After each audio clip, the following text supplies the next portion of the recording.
छत्तीसगढ़ में पर्यटन, tourism in Chhattisgarh. Chhattisgarh को प्रकृति द्वारा प्रदत्त सांस्कृतिक विरासत, प्राकृतिक सौंदर्य प्रदान की गई है।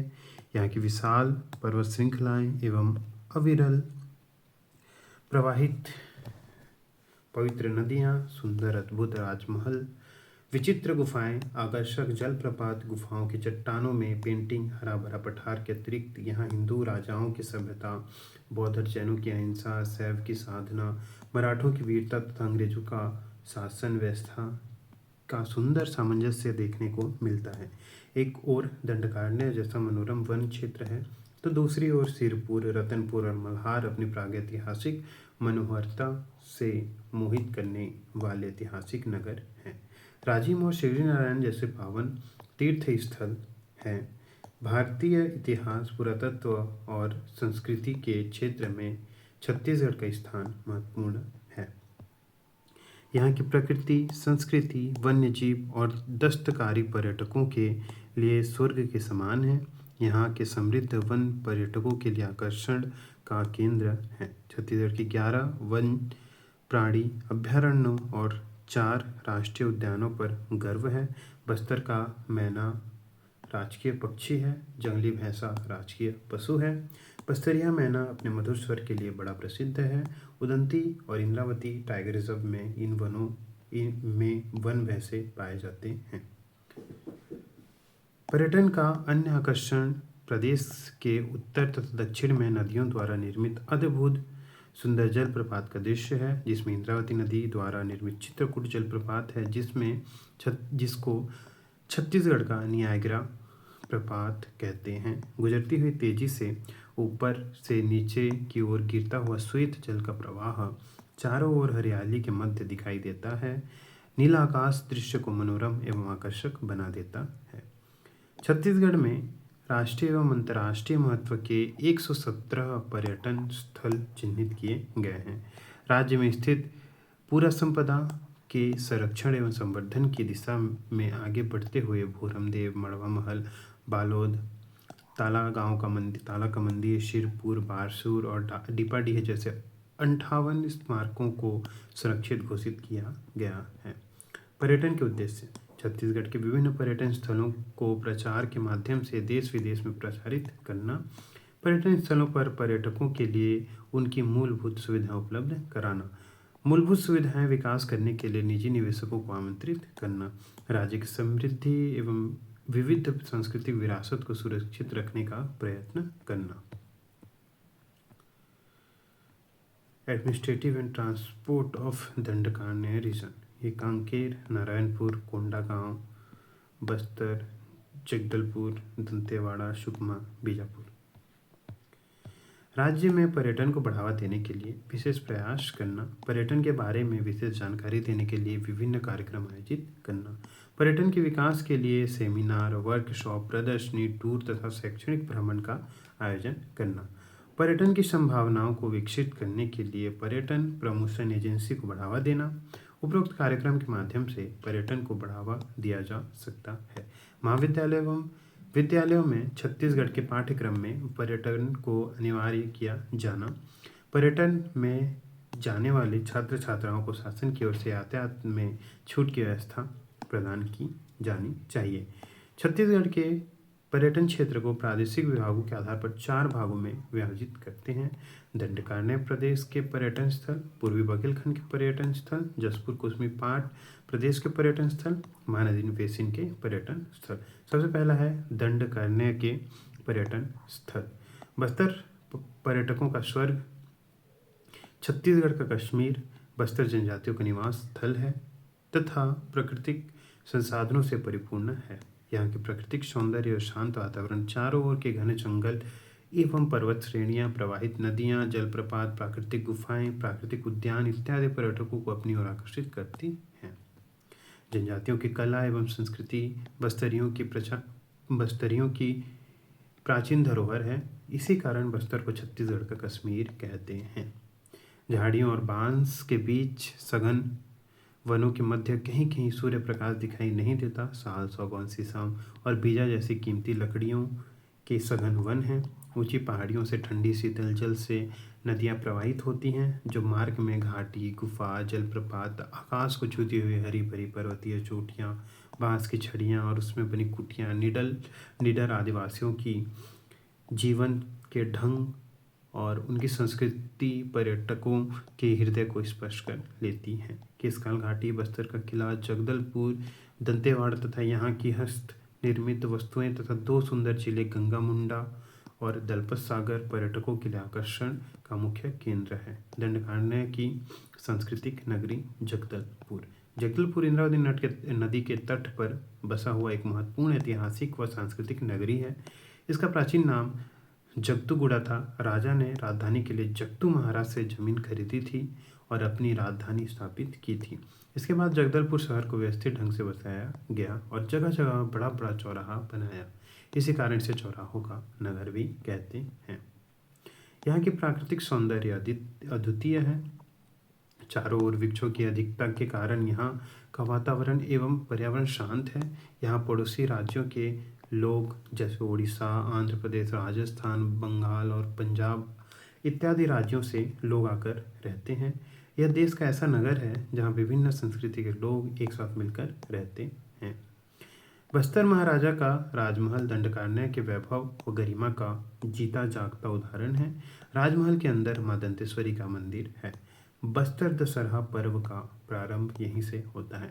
राजा दलपत देव ने 385 एकड़ के विस्तृत क्षेत्र में विशाल सरोवर का निर्माण कराया था। यही माड़िया दंपत्ति और उनके बच्चों की विशाल प्रतिमा स्थापित की गई है। यहाँ का म्यूजिकल फाउंटेन बड़ा प्रसिद्ध है। यहाँ मोटर बोट की सुविधा है।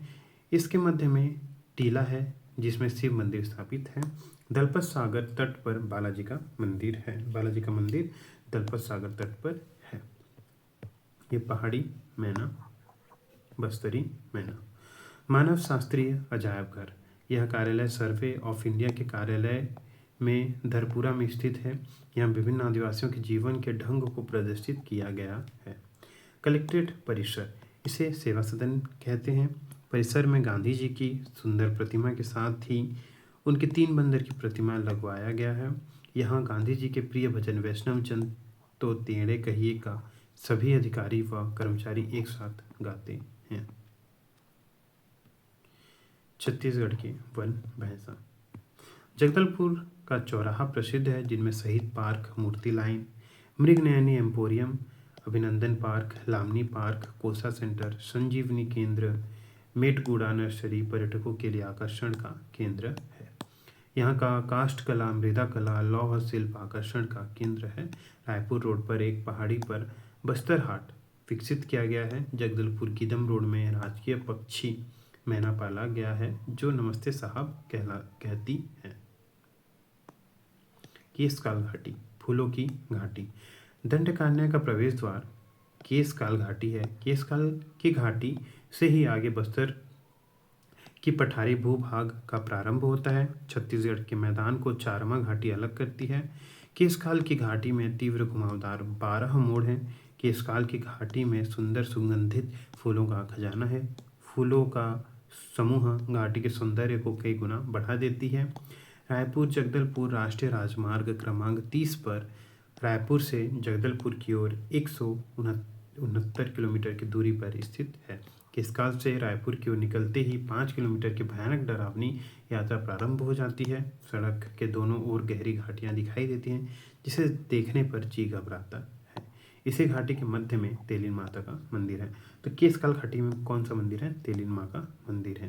केसकाल घाटी का नाम केसलू नामक बहादुर व्यक्ति की यादगार में रखा गया है। केसलू वन में शेर से लड़ते लड़ते मारा गया था।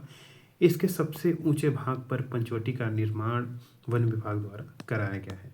यहीं पर एक टावर बना है जिसके ऊपर से पूरी घाटी दिखाई देती है। दंतेवाड़ा जगदलपुर बेलाडीला मार्ग पर जगदलपुर से 86 किलोमीटर की दूरी पर संखिनी एवं डंकिनी नदी के तट पर स्थित है। नदियों के पावन संगम स्थल पर बस्तर राजवंश की कुल देवी दंतेश्वरी माँ का विख्यात मंदिर है। संगम स्थल पर एक विशाल पदचिन्ह है जिसे भैरव बाबा का पदचिन्ह के मानते हैं।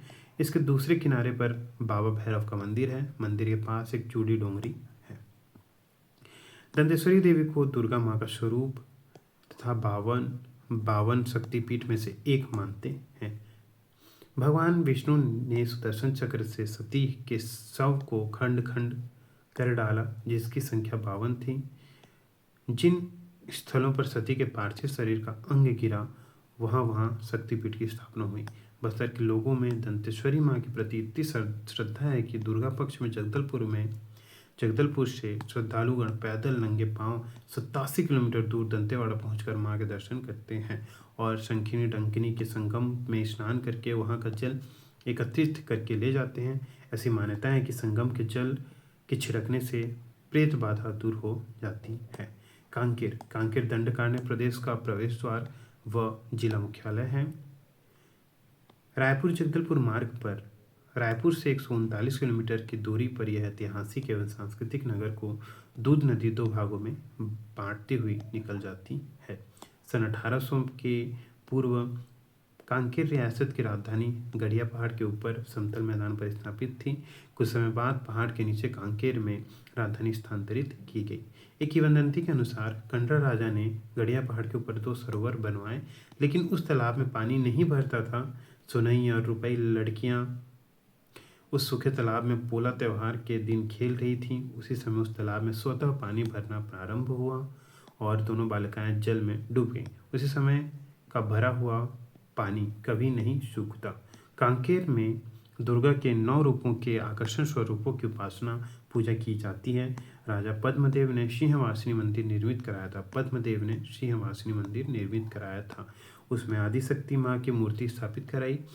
मूर्ति बहुत आकर्षक है तथा दुर्गा और काली के संयुक्त रूप में है। ऐसी मूर्ति कांकेर और कलकत्ता के काली घाटी में है। अब है गढ़ धनोरा। रायपुर जगदलपुर मार्ग पर रायपुर से 169 किलोमीटर की दूरी पर केशकाल घाटी के आगे केशकाल स्थित है।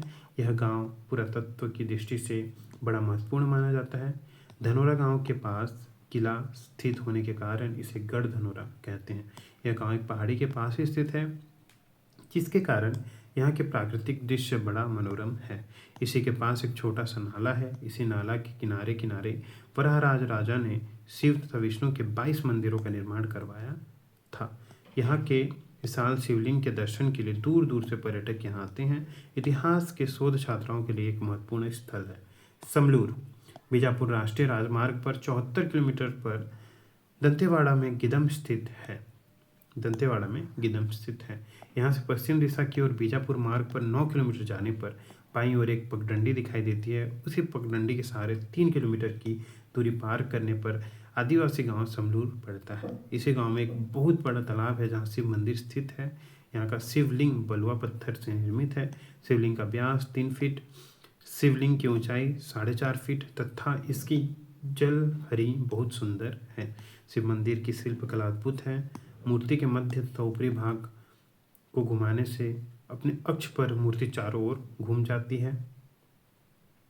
स्थानीय लोगों की मान्यता है कि मूर्ति को 3 भाग 2 पत्थर के चूलों पर मंत्रोच्चारण कर स्थापित किए हैं। इसी कारण यह घूमता है और किसी पुण्य आत्मा के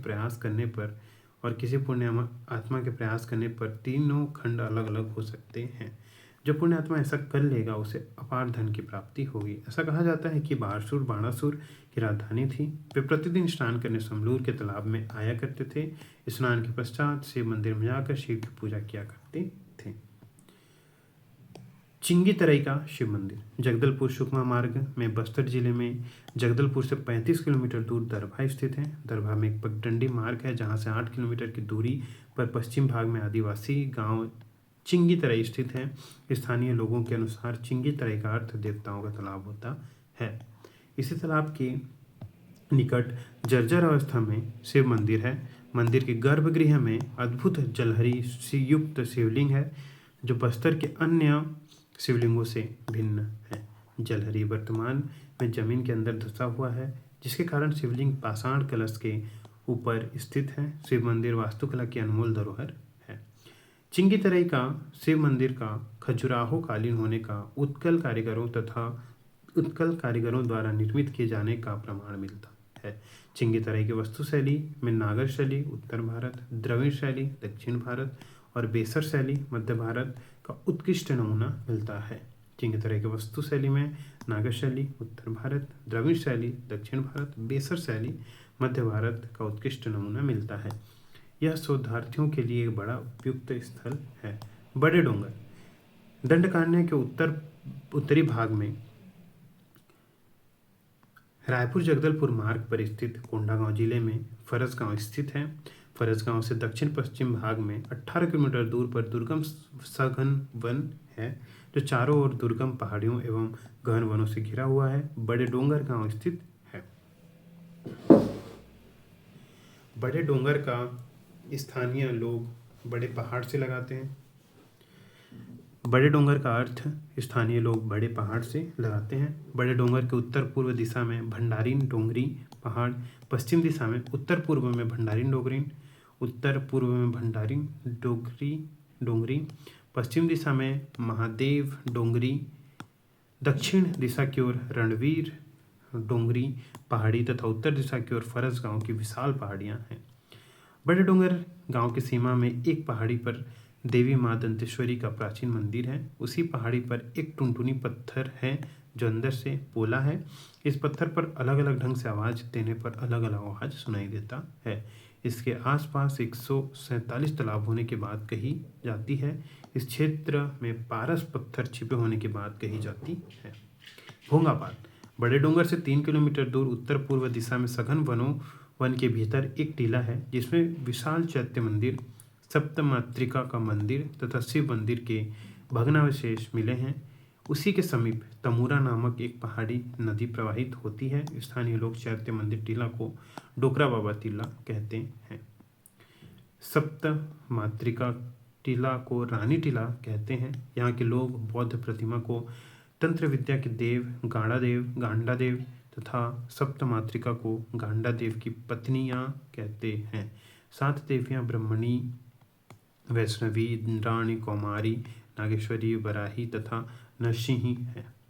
नारायणपाल मंदिर दंडकारण्य प्रदेश के मध्य पूर्व भाग में स्थित बस्तर जिले की जिला मुख्यालय जगदलपुर से उत्तर पश्चिम दिशा में 43 किलोमीटर की दूरी पर चित्रकूट जलप्रपात के दूसरे किनारे पर नारायणपाल आदिवासी गांव बसा हुआ है। हजारों वर्ष पूर्व जिनमें स्थापत्य कला का अद्भुत शैली है। प्राचीन अभिलेखों के अनुसार राजा सोमेश्वर देव ने अपनी राजधानी बारसूर से बदलकर चक्रकोट में किया। इसी के निकट इंद्रावती और नारंगी नदी का संगम स्थल है। कहाँ? नारायणपाल मंदिर के निकट चक्रकोट में। इस संगम स्थल की सुंदरता एवं पवित्रता से प्रभावित होकर राजा की मां और उनकी पत्नी ने विष्णु मंदिर बनवाने की इच्छा जाहिर की और संगम स्थल पर विष्णु मंदिर का निर्माण करवाया। भगवान विष्णु का नारायणपाल मंदिर बस्तर जिले की एकमात्र मंदिर है। बस्तर जिले में एकमात्र मंदिर है भगवान विष्णु का। नारायणपाल गांव पहुंचने के 2 मार्ग हैं। पहला मार्ग जगदलपुर से 34 किलोमीटर दूर उसरी बेड़ा गांव है। वहां से इंद्रावती नदी पार करके 3 किलोमीटर पगडंडी मार्ग से नारायणपाल गांव जा सकते हैं। दूसरा मार्ग जगदलपुर रायपुर राष्ट्रीय राजमार्ग और बस्तर और भानपुरी के मध्य बाईं ओर से एक सड़क जाती है। वह सीधे नारायणपाल गांव जाती है। स्थानीय लोगों का कहना है कि विष्णु मंदिर के तलघर में अपार धन दौलत का भंडार है। ढोडरेपाल जगदलपुर गिदम बीजापुर मार्ग पर जगदलपुर से पश्चिम दिशा की ओर 29 किलोमीटर दूरी पर तोकपाल तहसील में सड़क के किनारे मालवी पाठा है। यहाँ से पहले बाईं ओर 5 किलोमीटर पगडंडी मार्ग के सहारे जाने पर ढोडरेपाल गांव स्थित है। ढोडरेपाल से 2 किलोमीटर की दूरी पर जीर्ण अवस्था में विश्वकर्मा मंदिर है। उसी गांव के भीतर जीर्णावस्था में कुल 3 मंदिर हैं। एक मंदिर को एक वृक्ष की जड़ों ने नष्ट कर दिया तथा शेष 2 मंदिर भी जीर्णावस्था में है। इन 2 मंदिरों में एक शिवलिंग है। वहाँ की शिवलिंग तथा जलहरी नीचे धसी हुई है। तीनों मंदिरों की मूर्तियां अति प्राचीन एवं खंडित अवस्था में है। दंडकारण्य में केवल ढोसरे माल में ही भगवान विश्वकर्मा का मंदिर है। पर्यटकों को विश्वकर्मा मंदिर जाने के लिए जगदलपुर में रुकना सुविधाजनक होगा। पर्यटन के लिए मार्ग सदैव खुला रहता है। बेलाडीला विश्व में उच्च कोटि के लौह निक्षेप के लिए प्रसिद्ध है। यहाँ कुल 14 निक्षेप के क्षेत्र प्राप्त हुए हैं जिनमें से केवल 3 निक्षेपों पर खुदाई का कार्य चल रहा है। पर्वत श्रेणियों की लगातार चोटियाँ बैलों के डील के समान दिखाई देती हैं, जिसके कारण इन्हें बैलाडीला कहा जाता है। यह क्षेत्र दो भागों में विभक्त है। एक बचेली शहर कहलाता है। लौह का निक्षेप पर्वतों की सबसे ऊंची चोटी पर पाई जाती है, जिसे आकाश नगर कहते हैं। पर्यटक यहाँ पहुंचकर बड़े आनंद का अनुभव करते हैं, क्योंकि वे नीले आकाश, वन और सुंदर वो दृश्य को देखकर आश्चर्यचकित हो जाते हैं। यहाँ पर्यटकों को नीला धूल आकाश में दिखाई देता है। इसी तरह लौह निक्षेप की श्रेणियां भी रंगीन दिखाई देती हैं, जिसे देखकर मन प्रफुल्लित हो उठता है। बारसूर दंतेवाड़ा मार्ग पर गिदम स्थित है। गिदम से आगे 20 किलोमीटर की दूरी पर इंद्रावती नदी के किनारे स्थित बारसूर पुरातत्व महत्व का स्थल है। इसे मंदिरों एवं सरोवरों की नगरी कहते हैं। ऐसा माना जाता है कि यहाँ 147 मंदिर एवं उतने ही सरोवर विद्यमान थे। वर्तमान में अनेक मंदिर नष्ट होने के कगार पर हैं। आज भी 50 फीट ऊंचा मामा भांजा का मंदिर, 32 खंभों पर स्थित शिवजी का मंदिर, 8 फीट ऊंची गणेश की मूर्ति और चंद्रादित्य मंदिर देखने योग्य हैं। तो मामा भांजा मंदिर, 32 खंभों, 32 मंदिर, 8 फीट गणेश जी की मूर्ति, चंद्रादित्य मंदिर कहाँ पे हैं? बारसूर में।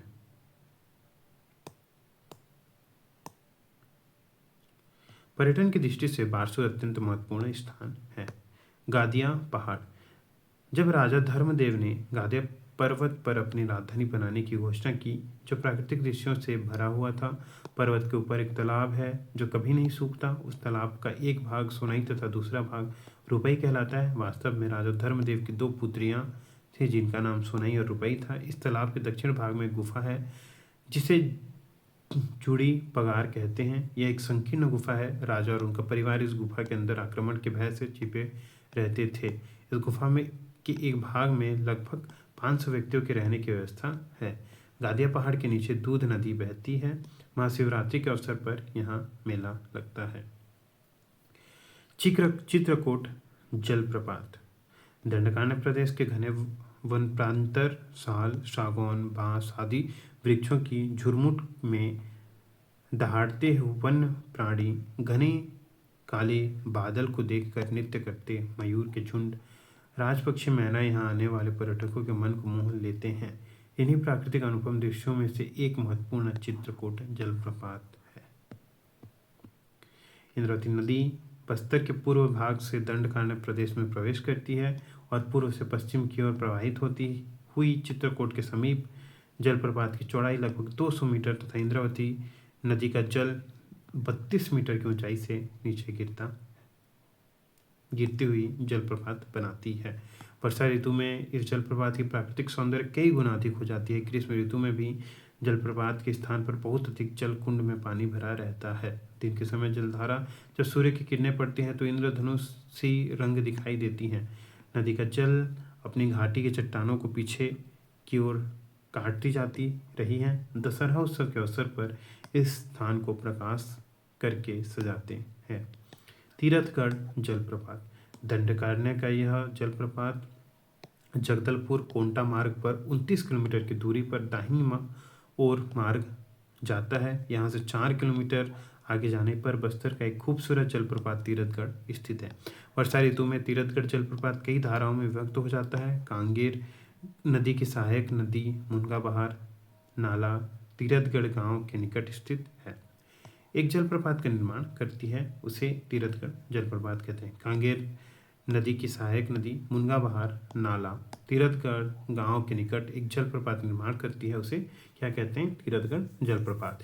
इसके बाद राष्ट्रीय राजमार्ग को पार करते कांगेर नदी में मिल जाती है। मुनगा बहार नाला का जल लगभग 37 मीटर की ऊंचाई से नीचे प्रवाहित होती है। तीरथगढ़ जलप्रपात का निर्माण करती हुई आगे बढ़ती हुई कुछ दूर जाने के बाद 50 मीटर की ऊंचाई से जलधारा पुनः नीचे गिरती है और पुनः जलधारा निर्मित होती है। इसके आगे लगभग 35 मीटर आगे बढ़ने के पश्चात पुनः जलप्रपात का निर्माण करती है।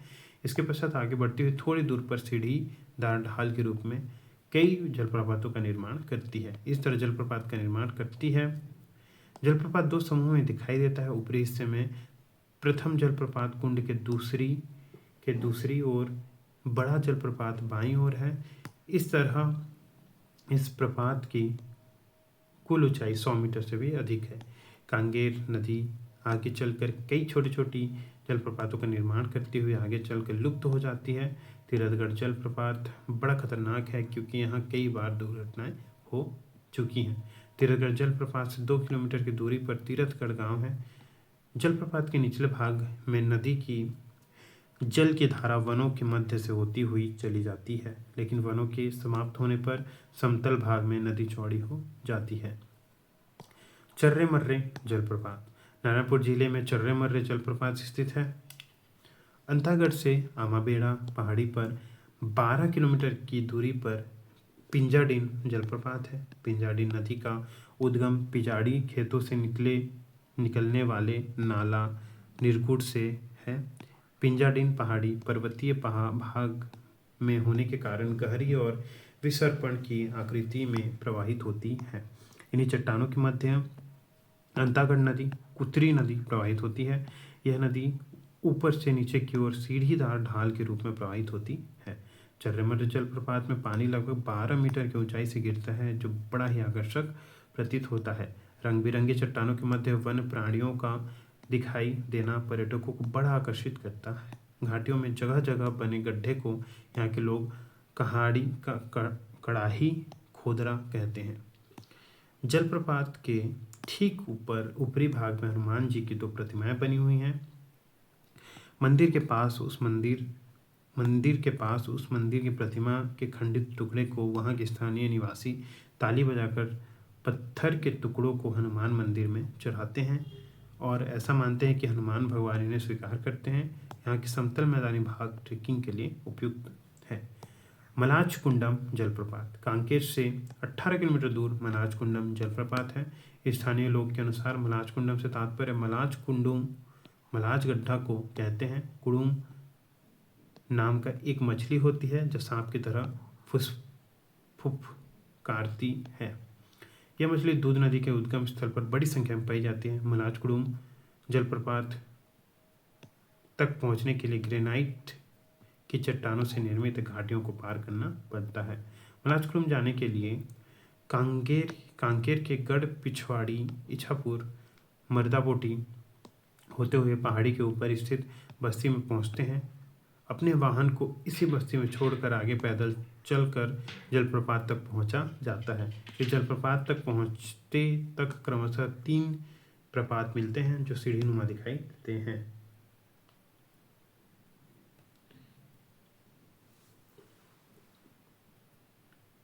सबसे नीचे छोटे जलप्रपात हैं। ऊपर चढ़ने पर अत्यंत मनोरम जलप्रपात दिखाई देते हैं। तीसरा जलप्रपात सबसे ऊपर स्थित है। सबसे ऊपर का और निचले जलप्रपात में पानी केवल 15 से 20 फीट की ऊंचाई से गिरता है। सातधारा जलप्रपात गिदम से 20 किलोमीटर दूर उत्तर की ओर वाणासुर की राजधानी बारसूर स्थित है। यहाँ से 6 किलोमीटर दूर पर इंद्रावती नदी प्रवाहित होती है। बारसूर से 5 किलोमीटर की दूरी पर इंद्रावती नदी से 1 किलोमीटर दूर बारसूर की ओर घनघोर दुर्गम वन है। इसे दुर्गम वनों को पार करने पर इंद्रावती नदी मिलती है।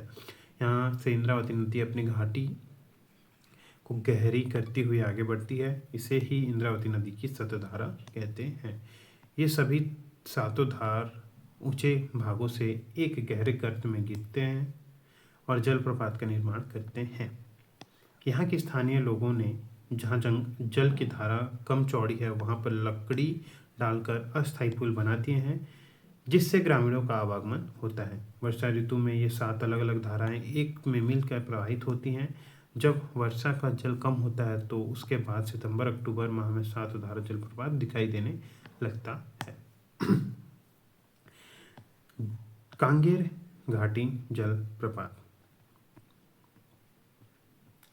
जगदलपुर कोटा राष्ट्रीय राजमार्ग पर 26 किलोमीटर की दूरी पर कोटमसर नाका स्थित है। इसके दाहिने ओर तीरथगढ़ जलप्रपात तथा बाईं ओर कोटमसर कैलाश दंडक गुफा और कांगेर राष्ट्रीय उद्यान का प्रवेश मार्ग है। यहीं से 4 किलोमीटर जाने पर दाईं ओर बोर्ड लगा है कि यहाँ से कांगेर धारा 20 मीटर की दूरी पर स्थित है। मुनगाबाहर नाला तीरथगढ़ गांव के पास जलप्रपात का निर्माण करने के बाद राष्ट्रीय राजमार्ग को पार करती हुई कांगेर घाटी राष्ट्रीय उद्यान में प्रवेश करती है और जैव विविधता वाले इस राष्ट्रीय उद्यान में प्रवाहित होती है। उद्यान नाका से 2 किलोमीटर की दूरी पर कांगेर घाटी पथरीली चट्टानों के मध्य मार्ग बनाती हुई आगे 30 फीट की ऊंचाई से नीचे गिरती हुई जलप्रपात बनाती है। राष्ट्रीय उद्यान को जल की पूर्ति करती है राष्ट्रीय उद्यान को जल की पूर्ति करती है और आगे प्रवाहित होती है। कोलाब नदी में मिल जाती है। कोलाब नदी में मिल जाती है। मिल्कुलवाड़ा हांदावाड़ा दंडकारण्य प्रदेश के दक्षिण में स्थित मिल्कुलवाड़ा हांदावाड़ा ओरछा के बीच बीहड़ दुर्गम वनों में प्रवाहित होने वाला प्राकृतिक सौंदर्य से परिपूर्ण एक मनोरम जलप्रपात है। अबुझमाड़ की दक्षिणी सीमा पर स्थित दंतेवाड़ा जिले का ऐतिहासिक एवं पुरातात्विक महत्व का स्थल बारसूर है। गिदम से 20 किलोमीटर की दूरी इंद्रावती के पार से सघन वनों से होते हुए एक कच्चा मार्ग हांदावाड़ा की ओर जाता है। इसके पश्चात 40 किलोमीटर के सघन दुर्गम एवं पहाड़ी मार्ग को पैदल चलकर तय करना होता है। वर्षा ऋतु में 3 पहाड़ी नाला बड़ा खतरनाक होता है। इस मार्ग में अबुझमाड़ की दक्षिणी सीमा के प्रहरी बारसूर तक छिटपुट बस्तियां दिखाई देती हैं, किंतु इसके आगे सन्नाटा भरा बीहड़ दुर्गम मार्ग है जहां ना कोई बस्ती देखने को मिलती है ना कोई आदमी। यहाँ बारसूर में प्रत्येक शुक्रवार को साप्ताहिक बाजार लगता है, तो उस दिन मार्ग में कुछ चहल पहल देखने को मिलता है, अतः उसी दिन पर्यटन के लिए जाना उपयुक्त होगा। यह जलप्रपात दंडकन्या प्रदेश के सबसे अधिक ऊंचाई से गिरने वाला जलप्रपात है। मिल्कुलवाड़ा हांदावाड़ा सबसे ज़्यादा ऊंचाई से गिरने वाला जलप्रपात है। इंद्रावती नदी को पार करने के बाद घनघोर दुर्गम शून्य वनों से गुजरते समय पर्यटकों को कभी कभी वन्य प्राणियों की आवाज़ सुनाई देती है। मार्ग में जंगली मुर्गा, भालू, तेंदुआ, मयूर और खरगोश के झुंड दिखाई देते हैं। पहाड़ी से निकलकर आगे बढ़ती हुई गोएदर नाला पर प्रपात बनाती है। यह प्रपात धांदावाड़ा से जुड़ा हुआ मिल्कुलवाड़ा गांव के निकट होने के कारण इस प्रपात का नाम मिल्कुलवाड़ा हांदावाड़ा पड़ा है। यहाँ के आदिवासी लोग इसे गोदर घूमर या गोएदेर घूमर के नाम से पुकारते हैं। क्षेत्रीय भाषा में घूमर जलप्रपात को कहते हैं।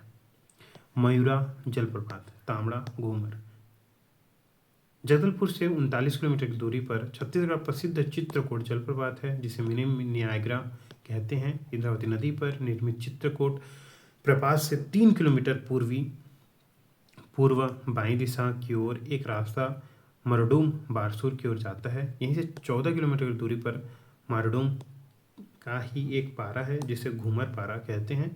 इसी नाला के पास दंडकारण्य का सबसे सुंदर विंता घाटी है। इसे बस्तर का कश्मीर कहते हैं। यहाँ से पश्चिम दिशा की ओर प्रवाहित होती हुई इंद्रावती नदी की घाटी तक दूर तक देखा जा सकता है। दूर से घाटी उज्ज्वल लहराते हुए आंचल की तरह दिखाई देती है। इनके दोनों किनारे हरे भरे वनों से सघन ऊंची ऊंची वृक्षों की कतारें दिखाई देती हैं। ऐसा लगता है कि मानो किसी युवती की लहराते आंचल हो। इसी वनों के मध्य कभी कभी मयूरों के समूह की गूंजती हुई आवाज़ सुनाई देती है।